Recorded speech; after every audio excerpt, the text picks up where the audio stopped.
the best of the week on Relevant Radio. Did you hear the good news?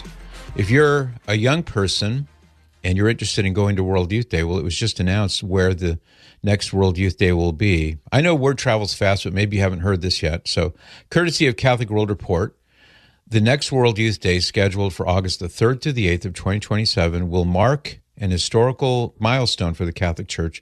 For the first time, this global gathering of Catholic youths will be held in a non-Christian country, a.k.a. South Korea. Bishop Paul Kyung-sang Lee, who's the general coordinator of World Youth Day in Seoul in 2027, he's an auxiliary bishop in Seoul, and he, in his message to the world, emphasized the significance of this event. He did an interview with Catholic News Association. He said, Korea is the first non-Christian country to host World Youth Day. At the same time, it's the only nation that is divided in two. So the main theme should be peace, peace between religions, peace between two countries.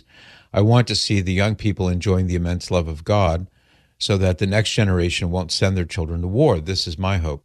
South Korea has approximately in South Korea, approximately 31% of the population is Christian. 51% reports no particular religious affiliation. It has seen a steady growth in conversions to the Catholic Church. At Myeongdong Cathedral, Father Isaac Severo, who is on staff there at the cathedral in Seoul, he said that about 40 young adults are baptized each month at the cathedral alone. They go to the church and they ask, how can I receive baptism? In 2023, more than 51,000 people in Korea were baptized, 75% of whom were adult converts or people in danger of death.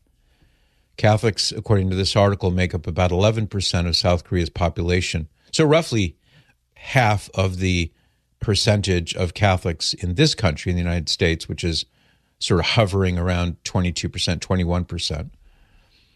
Catholics make up about 11% of South Korea's population of 52 million people. More than half of the population lives in Seoul's metro area, making the city among the largest metro areas in the world.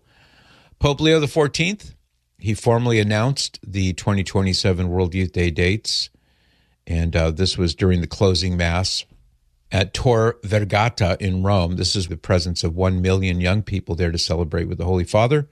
He made this announcement. They went wild, as you can imagine. Probably some of them got on their phones right away to start booking plane tickets. Pope Leo said, after this Jubilee, the pilgrimage of hope of young people continues and will take you to Asia. And the Holy Father said, you young pilgrims of hope will be witnesses of this to the ends of the earth. I look forward to seeing you in Seoul. Let us continue to dream together and hope together. The 2027 youth gathering will be the second World Youth Day to take place in Asia. The first was in Manila in the Philippines. That was back in 95, and I was there. Maybe you were too.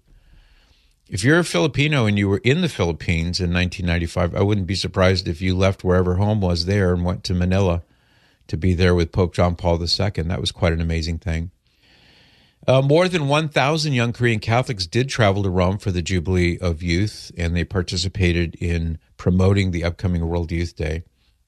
One of whom, 22-year-old Jae-yeon Mang, said, I'm really looking forward to it and looking forward for the people here to come to Korea and enjoy the festival with us. Come to Korea, please, Jae-yeon Mang said. She said it was a big honor that Pope Leo XIV will travel to Korea in 2027.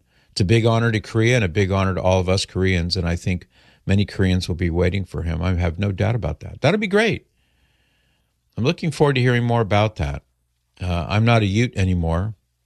That's in the rearview mirror. But back when I was a Ute, they didn't have World Youth Days. They didn't have them. So that came out under Pope John Paul II. The first one was in Rome. And then they've, continued more or less without abatement outside of COVID. And so they've happened all over the world. And this is a great thing, if you ask me. You can join me by listening to The Patrick Madrid Show on the Relevant Radio app, live each weekday at 8 to 11 a.m. And thanks for listening.